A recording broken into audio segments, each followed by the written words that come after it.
Super. Okay, cool. So welcome everybody, and it's good to be here again on another episode of Talk to Your Meeting Doctors. With me, my co-host, Martin Duffy. Hi, Martin. Evening, everybody. Good to see you all again. It's great to be here again with you, Martin. As always, every month we have this space for dialogue, and we usually invite, most of the times we invite renowned facilitators, renowned meeting experts that will join us on a dialogue on the purpose of meetings on everyday life, right? But not necessarily our topic today. I will go in a minute there. But let me just briefly introduce, as I'm sure they will be able to do for themselves, Martin Aldergard, whom I met during COVID, and we never physically met, but I think I have a strong connection with Martin due to Martin Aldergard. And Martin Duffy is more or less the same, right? Martin, I almost miss you when you're in Algarve here. Yeah. If I had time to go, but there's a strong connection here with Martin Aldergard, and it's a pleasure to have you here, Martin, as well as Julie Guegan. Thank you so much, Julie. I've been following you for a while on LinkedIn. I admire so much your work, and I'm sure our viewers will enjoy the conversation today. And that's all for me for the moment. Martin, over to you now, perhaps refreshing the theme and our opening question. Yeah, so it's a pleasure to have both of you here. Our theme today is a little bit, I suppose, more specific than some of the themes, Paul, that we've had in the past. But what we thought we might delve into with your combined expertise is making diverse perspectives and opinions work in meetings. So how we might go about managing that, corralling that, and coming out with a positive and productive end to whatever meetings it takes place in. So that's the overall theme. But as you possibly know, our format tends to be, as Paul mentioned at the very start, we work in dialogue. So the conversation goes where the conversation goes. We don't start with any elaborate preparation. I haven't actually spoken to either of you prior to this. I don't have any pre-prepared questions. So we let the conversation take us where it takes us for maybe 45 minutes. I'll do a very short summary at the very end. Hopefully, I'll be able to capture some of the key points that come out of our discussion. And that'll be another episode of Talk to Your Meeting Doctors. Wonderful. One of the things we normally start with, actually, is to ask our guests if there's something about yourself that people wouldn't normally know, but that you will be happy to share with us as an opener for our discussion today. What do we say, ladies first? Well, maybe because I played the little spy within the European institution during a bit less than 20 years. I was so passionate about the European project and wanted to do to make it more inclusive so that citizens would vibrate with Europe and everybody will enjoy, you know, being part of it, being part of this fantastic collaborative project. And so during 19 years, you know, I played the little consultant inside the house and investigating a little bit how it was working, but mostly with a view to, if you prefer, think about or prepare one day the conditions to make it really, really inclusive. And so that the passion I could feel inside would be communicated outside. And so maybe not everybody knows about this. That's it. Super. Yeah. And on my side, I don't know, perhaps not everybody know that I've lived 23 years in Asia and built a company in Asia, and I just moved back to Sweden last year, and I starting all over again. I was in a company with almost 30 people that we built from the ground up, and now I'm a one-man show and enjoying life and trying to be closer to my family in Sweden. So, that is how my private side has really impacted my business side, and actually relocating back to Europe after That's a a very big long change, time. isn't it? A big change. And by the way, Martin, I can see you have a lot of instruments behind you. I don't play guitar, but I play Swedish fiddle. So my hobby is Swedish folksmusic, which I now play about 1 or 2 hours per day, actually. Fantastic. Oh, fantastic. Oh, your colleagues in Asia are going to miss those. No, they are not missing that part. Yeah. So you didn't play when you were there? No, no. Well, just as we were speaking, Martin, very briefly, just before we went live, one thing that people probably don't know that much about me is that all of about close to 40 years ago, I went and did some busking in Kristianstad in Sweden, In the south. where you are based. So that's one of my claims to not so much fame, but at least we had a very good time at the time, many years ago when I started playing these instruments. So yeah, music can connect. Oh, for absolute certain, it's pretty amazing, and maybe there's a theme in there, Paul, that at some point we could discuss the possibility of using music in meetings to communicate. Totally. I did it. Oh, hey, tell us, Julie, tell us. A special training at the European Commission during the Carriers Day. Yeah.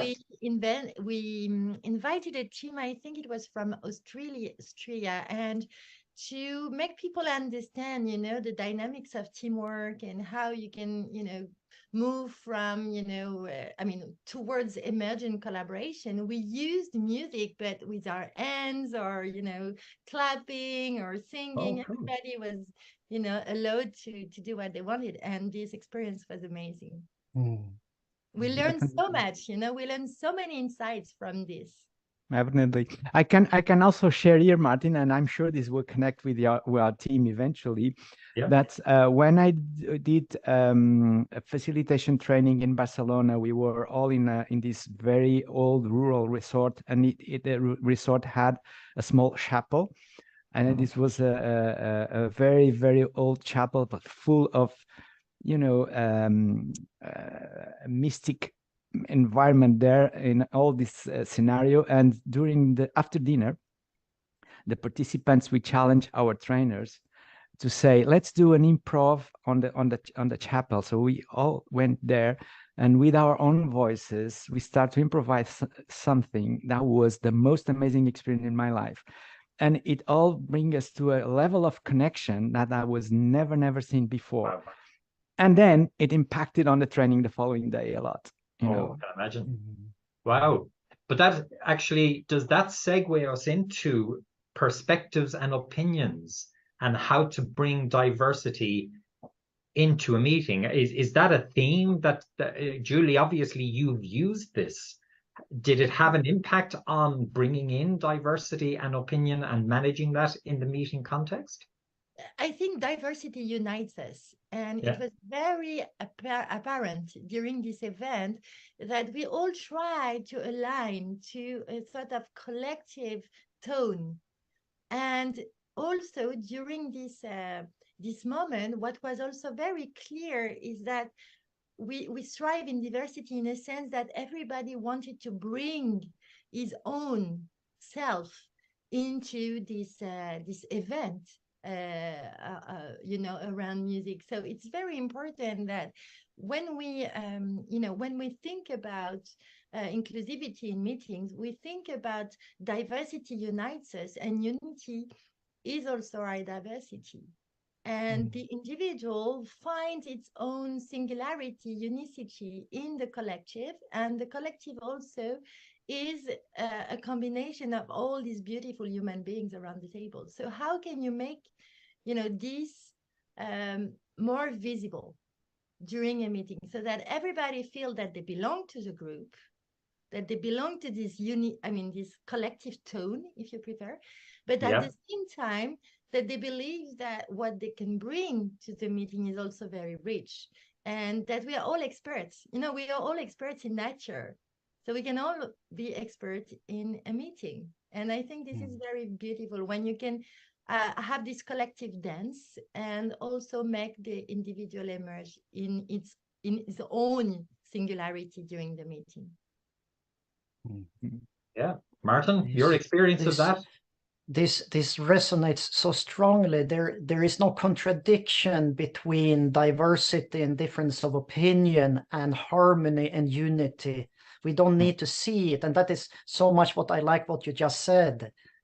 It's we can harbor both of these at the same time, and I think that is where the fantastic collaboration comes from.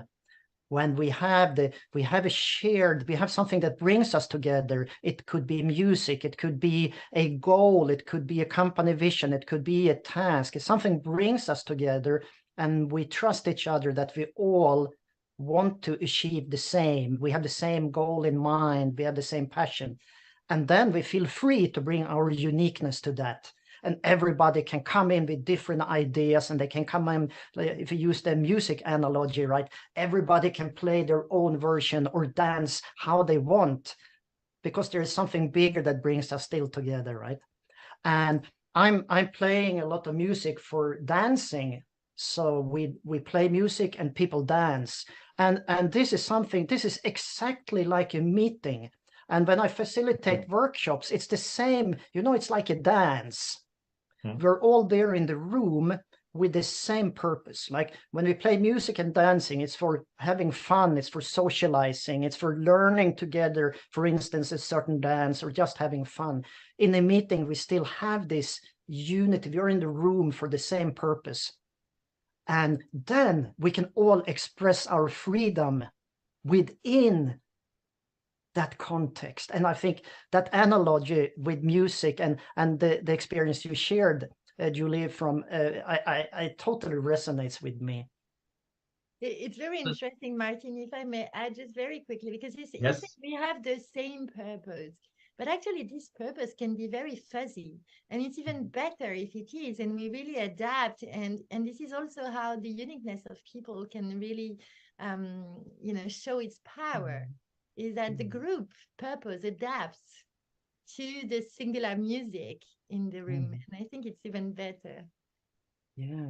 There's a common thread from what both of you are saying. So we can use music as a catalyst, as a way to prompt something. But the question is, what's the something? And both of you have talked about shared purpose. Yes. Is that a fundamental key ingredient to trying to bring diverse perspectives and opinions together within a meeting? Is that as a facilitator, as a meeting chair, is that what we ought to be then striving for, is to find the common purpose within the meeting in order to enable the diversity to be blended together? Is that where we're at? I'm thinking in one tangent now that yes, most meetings have the purpose to establish some sort of a common idea, or find a solution together, co-creating something, right? To find some sort of a common purpose. It could be bigger or smaller. But I think, like Julie said, they could go both ways. By just joining in the same room together, we can find a purpose that was fuzzy and not well defined when we joined, right? But then perhaps there is a joint purpose on a higher level, because at least we know why we're joining in the room, right? And yeah, it's very interesting, because I'm speaking more about common ground. We have to have a common ground.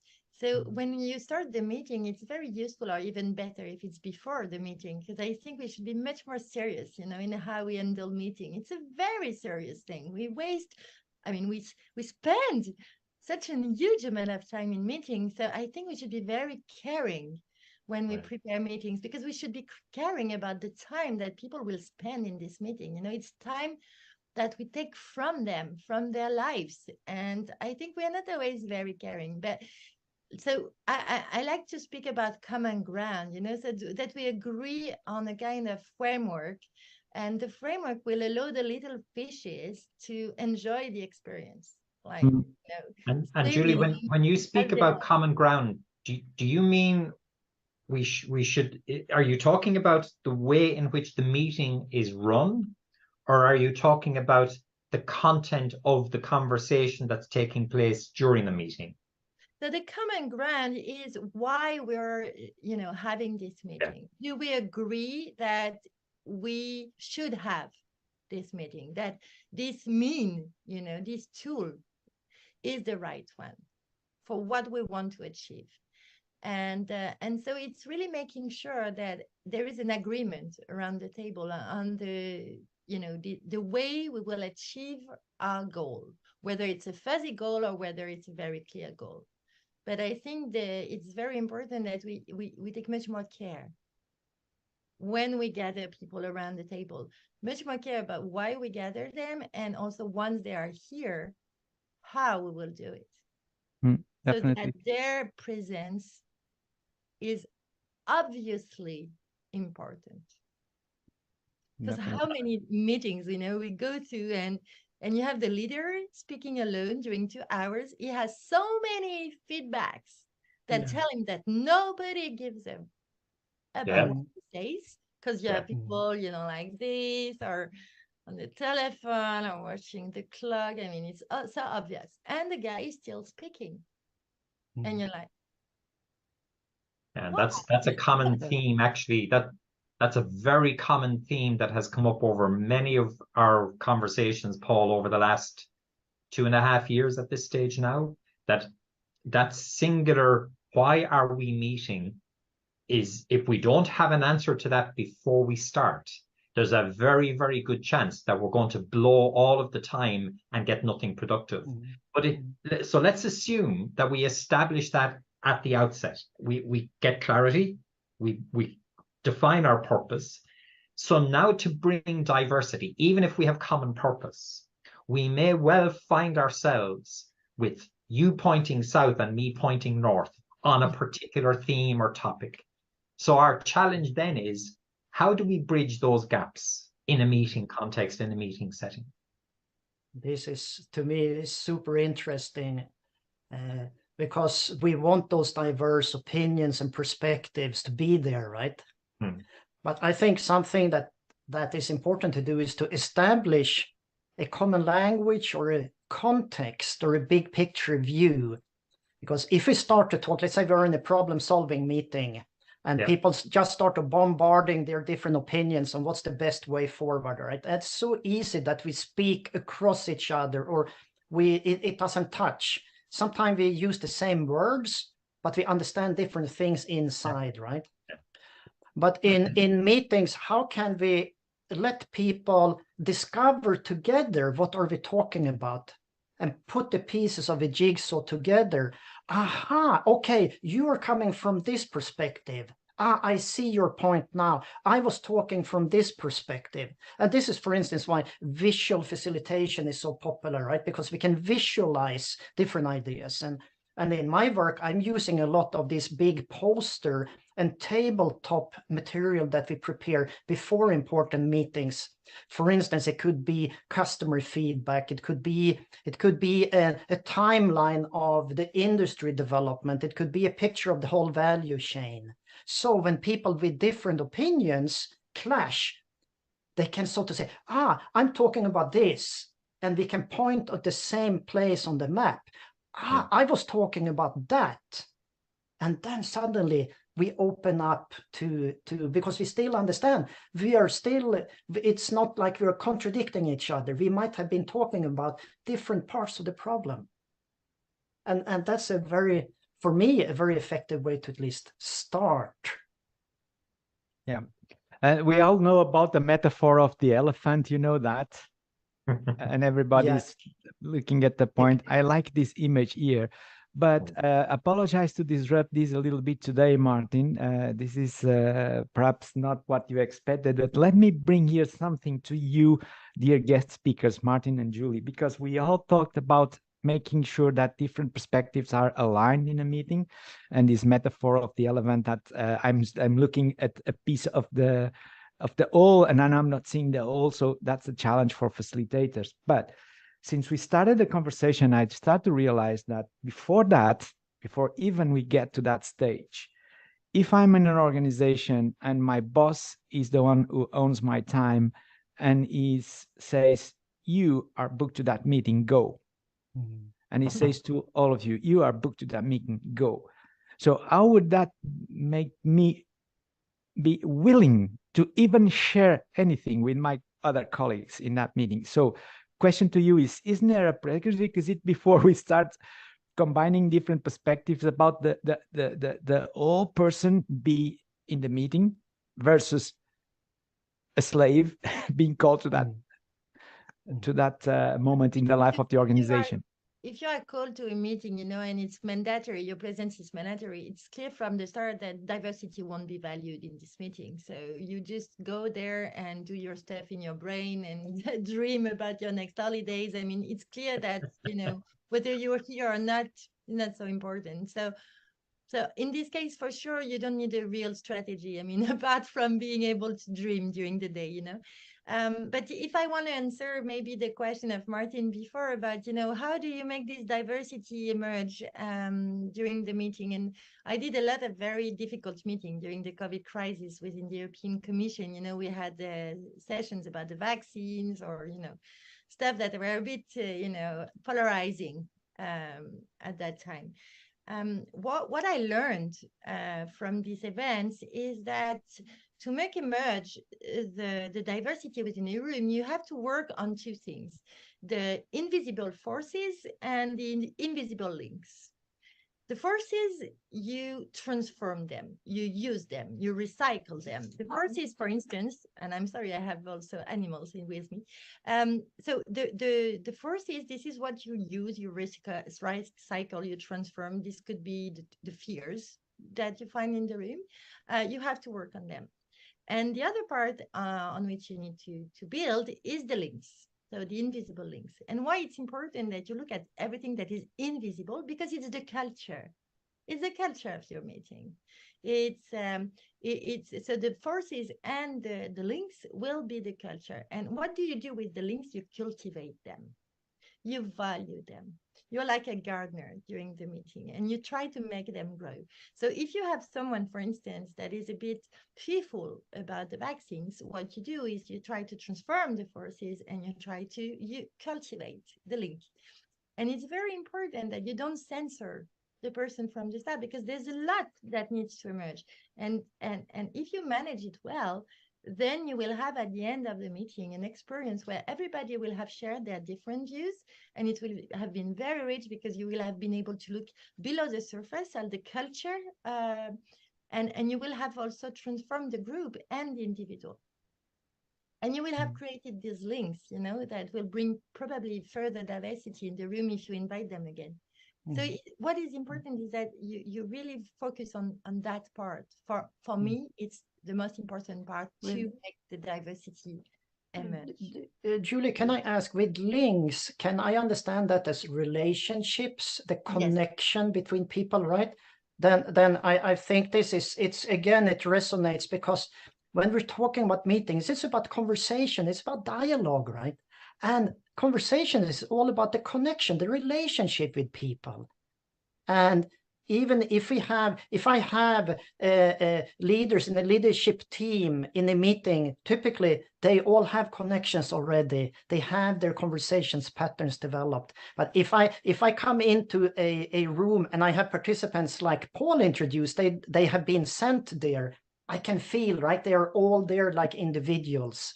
And of course, then we need to start to work much slower to make people feel comfortable, to make them sense the human connection, because in the end, it's human beings in the room.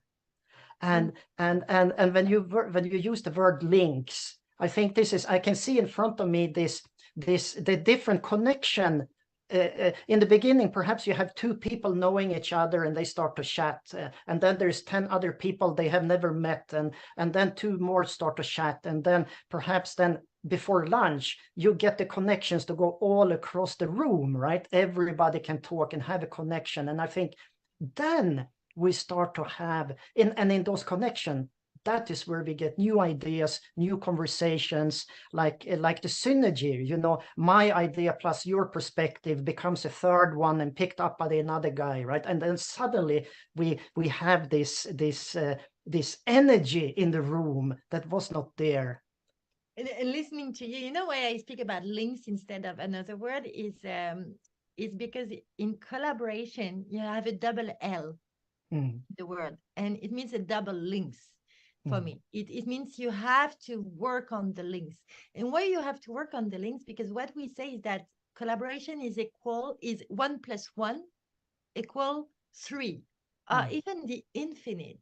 And what you want is during this meeting, so this collaboration time where people are gathered, you want these links to be super fruitful, but in ways that are surprising. You don't know when you start the meeting what it will bring, you know, what kind of results you will have. But if you work on the process, you know, developing these links and transforming these forces, because you should do both. Right, it's very important. Julie, could I just ask you? You mentioned invisible links. Yes. Can we talk about the invisible part there? Because I get the links and Martin has elaborated it into the personal interconnections.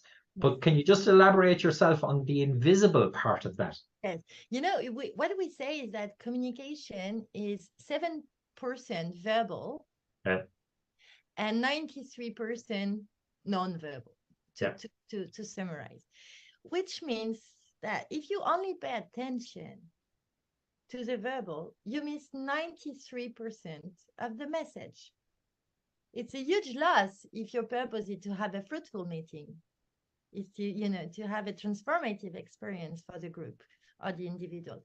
So what is important is, when I was saying that the leader, you know, speaks during 2 hours and he doesn't see the whole, you know, the richness of the signals, that apparently is boring. And what you want is really, as a facilitator, or even if you lead the meeting, you want to listen.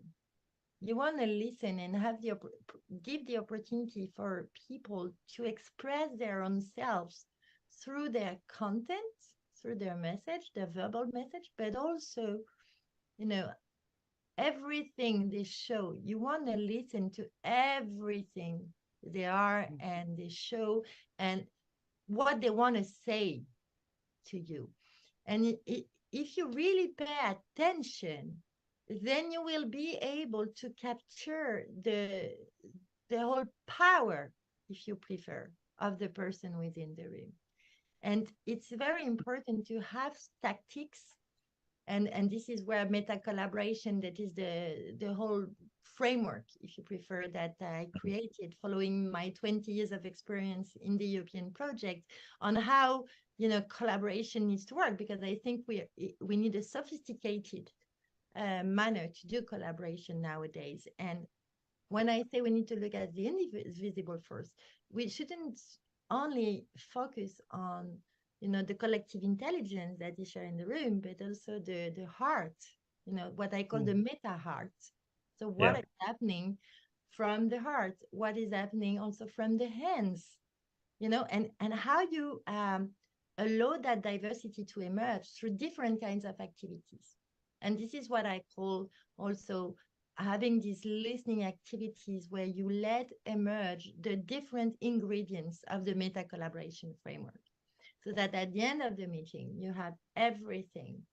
I mean, you have more power than coming from the brain. If I connect that, Julie, that idea of those invisible links, if I link that to what we discussed at the very start of our conversation about music in meetings, if I then connect that with the point that Martin was making about bringing people onto a shared wavelength, if you want to call it, my words, Martin, not yours, but that's what I took from what you said.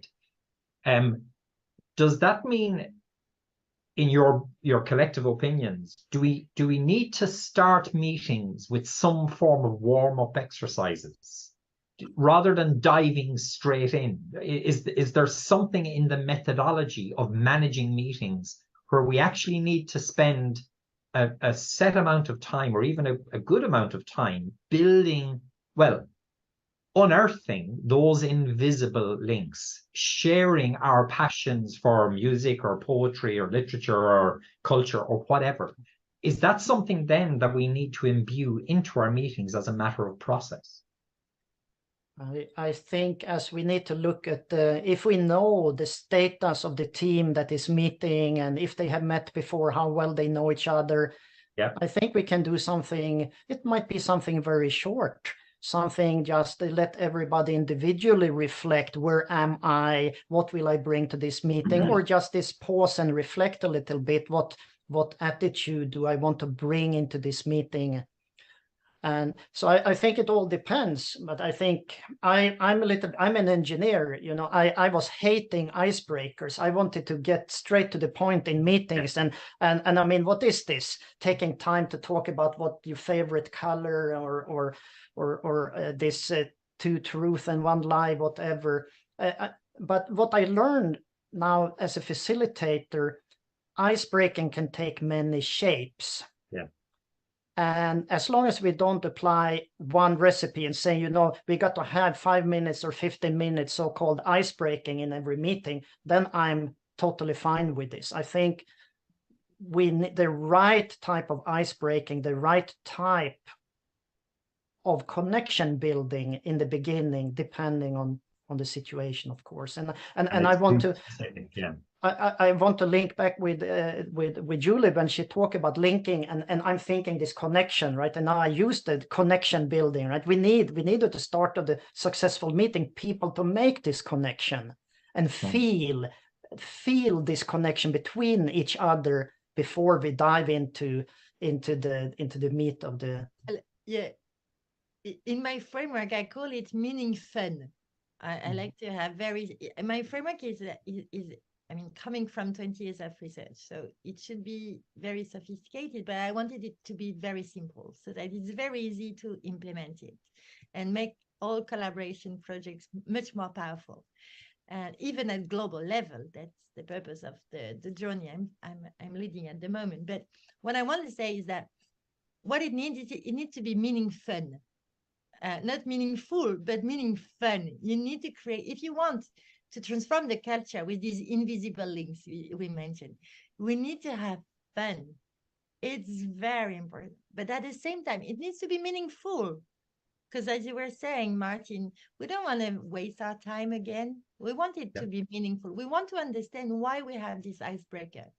And I think if you think about meaning fun, there are many ways you can have activities during the meeting at different times, not only just at the beginning. You can insert these activities that are meaning fun, so that at the end of the meeting you have something that is both fruitful and where people really had great time being together, because that's what you want, right?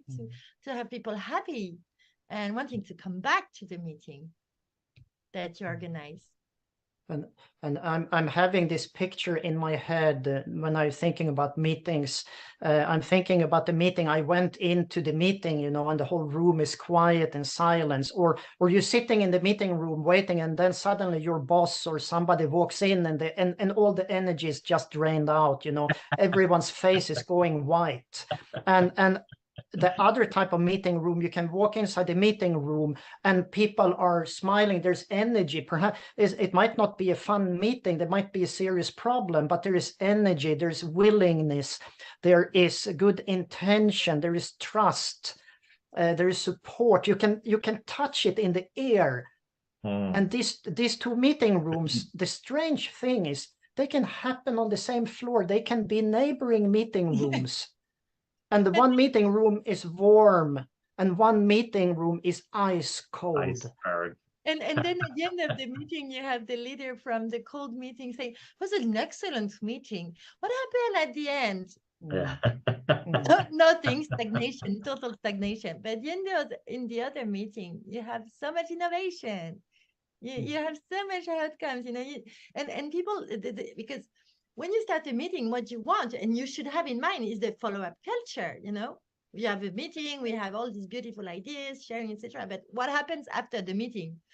Usually nothing really. Yeah. And what you want is by having these meaningful activities during the meeting is also to insert that follow-up culture already from the meeting, because people will want to work together afterwards. They will want to, see each other, even just for a fun activity. But as you will have made it clear that it can be meaningful and fun, and so you can have great outcomes. And you have thought about, how can this meeting lead to other developments, that the collaboration doesn't end at the meeting, because it's such a pity if the collaboration is just limited to a meeting, and so I think that it's also, I wanted just to add this, how important it is to have the follow-up culture and all this innovation that happen in the meeting. Then you will have put in place already the mechanisms to pursue them outside of the meeting, and so the collaboration becomes really, really powerful, and not just, oh my God, that was so boring, I don't want to do it again. Yeah. But I think this is the involvement, this collaboration is actually when people get the chance to work together to solve a problem or discuss something and discover something together, right? Not only sit and listen to some guy endless PowerPoint presentation. And I think coming back, Paul, you said a long time ago you had this statement around what do you do? You said something around when people are when it's mandatory to join the meeting, and I'm thinking those meetings are also something that, as a leader, as a manager, as a project leader, you need to be able to manage that situation when people coming in unwillingly, but they still need to go leave the meeting happy, right? And you might be in a very good situation where you have a great team. Everybody is highly energized when they're walking into the meeting room. And I think today in large organizations, if you're a project leader, if you're a manager there, you probably got to manage all these different kinds of teams, all these different kinds of energies, which means, again, not only one recipe. You need to have a fairly large toolbox today as a manager, as a leader, because every meeting is going to be different and different energies, different. And isn't that one of the biggest challenges? So if we think about managing or making diverse perspectives and opinions work in meetings, that's our overall theme here. But when we think about the diversity of the types of meetings that we have, Martin, you mentioned there, we need to understand the status of the team, the group of people that are in the room. Is it a 1-hour meeting? Is it a Monday morning check-in meeting? Is it a full day of we're trying to develop a solution to a really intricate problem? Is it a problem definition meeting? We don't know what the problem is. So we need... So my question is, we've talked in generalities. We haven't talked about the specific types of meetings that we might go into. So are you effectively saying that irrespective of the type of meeting, there are kind of baseline principles that we must try to establish? Is the team aligned? Are people voluntarily there? If they're not voluntarily there, do we need to give a little bit of time at the start to help the people connect with each other? The links, the invisible links, Julie, that you spoke about, there's another point, Julie, actually, that I wanted to come back to, which was the individual forces that you mentioned. And that concept of forces, can you clarify, do you mean, is that power? Or is it something other than power? The forces are something you won't cultivate, but you will transform or use. You mentioned people come in the room and it's mandatory, and so you can imagine there will be resistance, or you will have disengaged people during your meeting, or they will think of all the things they have to do, so they will be worried or anxious because there is a tight deadline and they have to be here instead, or you never know what comes in the room. What you have is to use what you perceive, the invisible forces. You will try to identify the fears, the anxiety, everything that is whether positive, whether negative. But you have to transform them so that, as you say, it amplifies the power of the group. So you have we, for instance, at the Global Collaboration Institute, we have a personal, a special questionnaire to identify these invisible forces before the meeting. So before we group people together, we have already an idea of these invisible forces that we will be working on. And it's coming back to the caring element. When you invite people to a meeting, why don't you prepare it better so that you know during the meeting how people will feel, what you have to transform, what you have to recycle, or what you have to cultivate. And I think especially perhaps in administration world, but people go to meeting from 9 to 5. Yeah. I mean, especially the leaders. I mean, it's a disease. Yeah. It's a disease because it's slowing down everything else. So, so I think it should be the priority, to fix that. Seriously. Martin, do you have any final thought on the idea of individual forces within a group at a meeting and how that can impact, including these different diverse opinions and perspectives? Yeah, in my head, there was one sentence popping up now, is we got to work with people where they are, not where we wish them to be. And I think, and that is, I link with what Julie said, we need to care. We invite people to a meeting, we take their time, we need to care about them individually, which means we need to bring their individual force, the positive force. They have something. It might not be what we thought, it might not be what we like to hear, but they bring something with them. They bring their energy, their force to the meeting. And we need to work with that. And we need to meet people and work with people where they are. And I think can I build on that point, Martin? If I may just share a very short anecdote from a piece of work that I did with 2 groups of 8 managers. They were mid to towards senior managers. It was a management development program. And we worked over the course of 10 half-day workshops. But the first 10 minutes of the workshop, every day, every time, was what we call the soapbox. And everybody got 1 minute to simply talk about anything that they wanted to talk about. And that was it wasn't an icebreaker. It was the group's way of finding, where is everybody at? How did the weekend go? Did you have a problem on the trip into work today? How are your kids? How are your grandkids? Did you attend a music festival? And by the time we had done that 10-minute check-in, and it only cost us 10 minutes, but interestingly, it got reflected all the way through the rest of the day, because people could then understand if somebody was a bit quiet, a bit down, a little bit withdrawn, if somebody was a bit effervescent, a bit bubbly, a bit out there, people had a context. And I think, Martin, that's the point, if I'm getting it correct. Yes, I think this has multiple perspectives, but I really love this technique as well. And this is really to trust people when they walk into the room, share what's on your mind, where do you come from, how do you showing up here, what do you feel? And there's no right or wrong.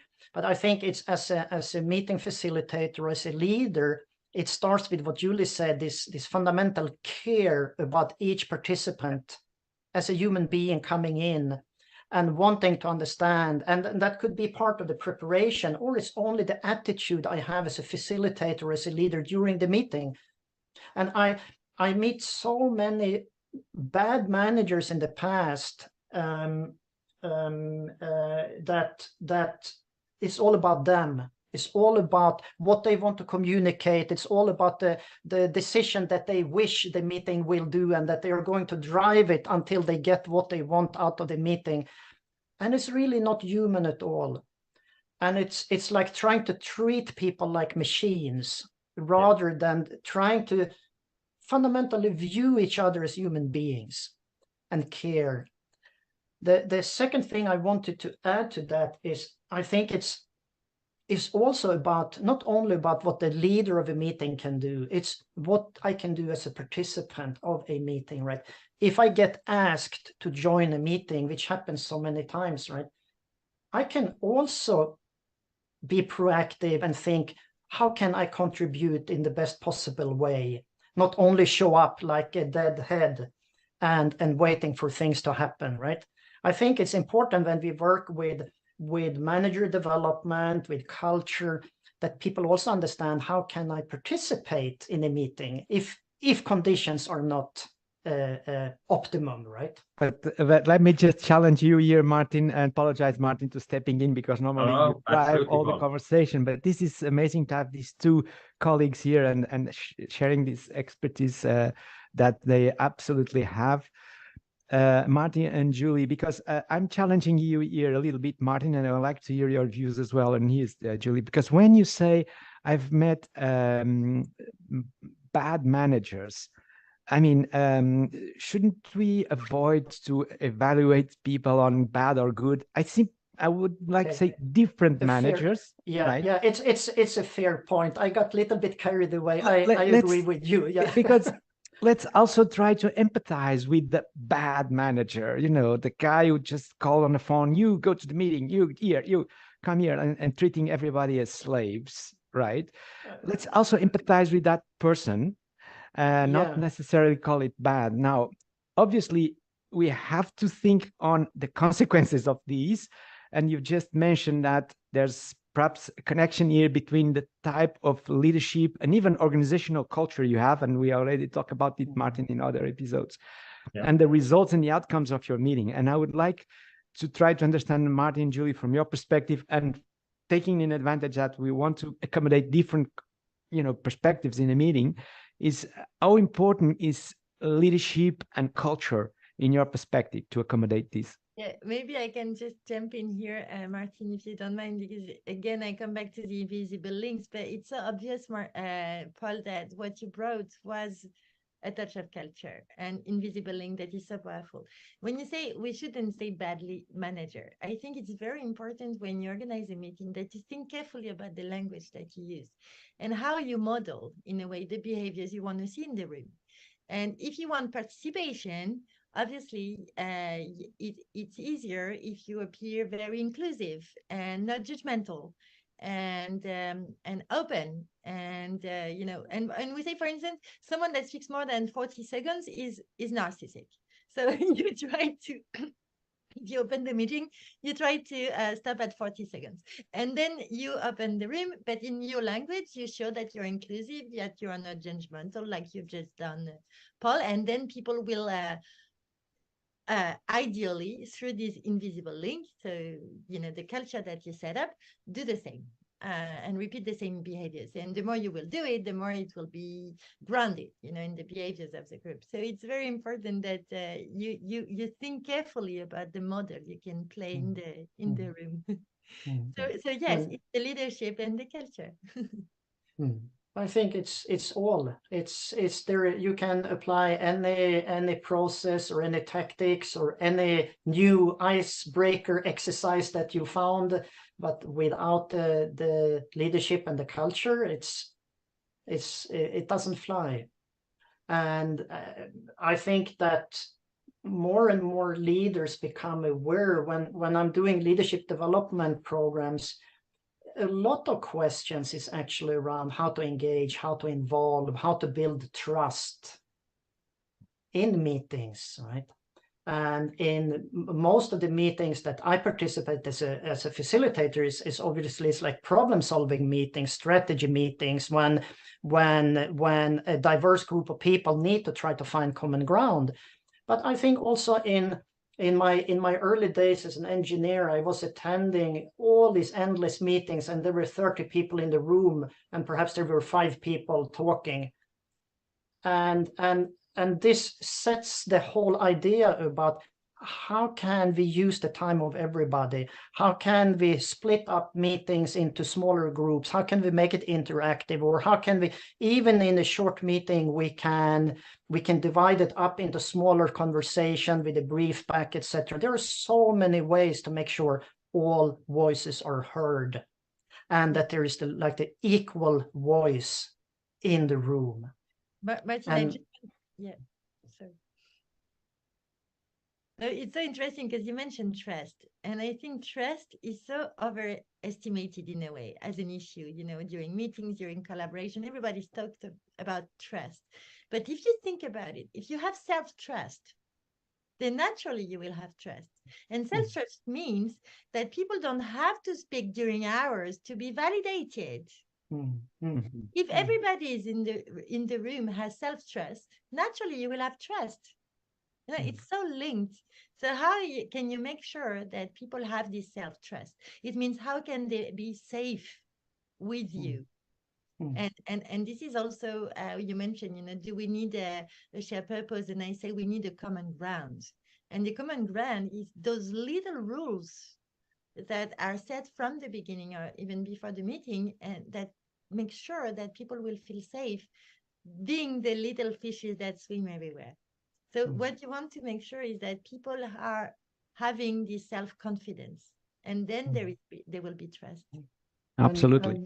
And that starts with the leader, right? The leader having self-trust means the leader can start by listening and perhaps not even talking during the meeting, because they don't need to establish their territory in the meeting. They are the leader. How are we time-wise, Martin? Because we're actually pushing the edge of the envelope, as we say in the aviation business. It's probably an opportune time, Paul, as you interject, for me to try to do a very quick summary of some of the key points that we discussed. We started our discussion in a slightly unusual place, talking about music, which we hadn't planned, but actually in the context of meetings, one point that came out, Julie, you shared your experience of having used music in a meeting setting, and the purpose, as you described it, was to build shared connection, shared links, which we'll come to a little bit later. But that idea of building a common baseline that then enables people to bring their diversity and their different opinions to a common base point or to a common starting point. We expanded that idea into ensuring that the meeting that we're attending has shared purpose, so that we have a common understanding of why are we actually here. When we started talking about that, Paul, you introduced the idea of, but what about people who are told to go to the meeting? And we often encounter that, but Martin, you brought in the concept of, well, while music could be used, we talked about that previously, we also then started to discuss the idea of people sharing a little bit of themselves, so that we build a common understanding of where the different participants in the meeting are coming from. So rather than just accepting that somebody is forced to come along to a meeting, if the meeting is handled sensitively, let's say, and empathically, we have a much better chance of drawing out of the participants from the outset.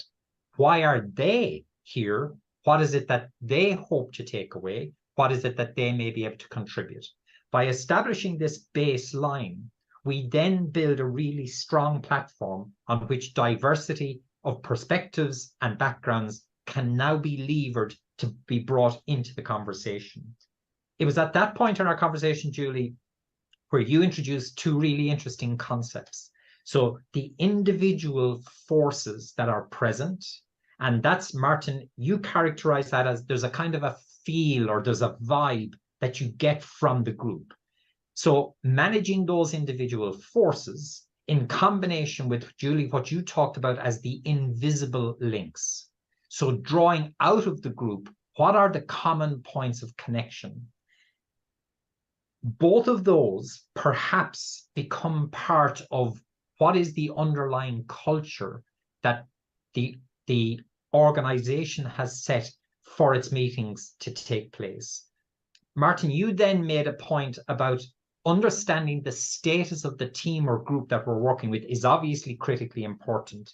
So if the group knows each other and meets frequently, that might need to be handled quite differently to if it's a completely new group, depending on what our purpose is, may end up requiring different tools and techniques. But But I think all of us agreed that having the shared common purpose, having an empathic feel for interacting with the people. So now we talked about there are humans, not machines. And if I could wrap it all up, Martin, going back to a key point I think that you made, which is we want to try and work with people where they currently are, rather than working with people where we think they should be or where we want them to be. So by working and focusing on that aspect, work with where they are rather than where we are trying to get them, we have a much better chance of being able to foster and get the maximum benefit from diverse perspectives and opinions that are going to be present probably in every workshop or meeting that we actually attend. I'll leave it at that, Paul. That's amazing, amazing. As always, Martin is impressive way he summarizes this and without notes. Yeah. We are going to compare this with the AI algorithm we are using, and I will be sharing with you, both of you, Martin and Julie, so you can make your comparisons there. And before we go, perhaps we could share here the the takeaway from this conversation. And let me start with my two takeaways. I obviously love the concept of ice breaking, not being ice breaking, but connection building. I draw these from Martin. And from Julie, 2 points. Obviously, Martin, you already talked about the finding the invisible elements, but definitely, Julie, self-trust is an important element. And it's probably connects with what Martin said about the willingness of participants to give everything they got in order for the meeting to be successful. Thank you so much for this. Over to you for the next takeaways. Ladies first, Julie, maybe your takeaway from the discussion? Yeah, I gather many insights from all of you. But I just wanted to add something instead of doing the takeaway. I'm sorry, I don't respect the rule. I bring my whole diversity to this meeting. No, I wanted to say that when you talk about meetings and you talk about all these ingredients in a way, you think, oh my God, these meetings must be very long. How can we have meetings with all these different types of activities? I think we can make meetings very efficient if we are careful, as we say. So the caring element is very important. So if we are careful, we can have meetings that are very efficient, and that gives room to the diversity. And I hope this will be a good takeaway for all. My reflection is, now I have one word in my head, and that word is curiosity. Today in our conversation now, we didn't know each other much, but I think all of us have been driven by curiosity to try to learn something, to listen, to understand, to incorporate, to explore. Yeah. And if the word curiosity, I think, is also a key driver for involving people in a meeting and being involved. Curiosity. Yeah, excellent. Love it. Very good point. Very good point. Thank you so much, Martin. And that's more or less everything for today, dear viewers. Thank you so much for watching us, and it's always a pleasure to be here. Thank you so much, Martin and Julie, for your contributions. I learned a lot today from you. Martin, thank you so much for your summary. You're always the best. And by the way, this is just a reminder. We are going to do perhaps next month or so another playlist of the golden summaries that Martin creates on every episode. The last one we did was a success. It's really like 30 minutes of combined nuggets that we get from past episodes. And I'm sure the one from this episode is going to be also a success. Thank you so much again. Goodbye and see you next month. Bye-bye. Thank you.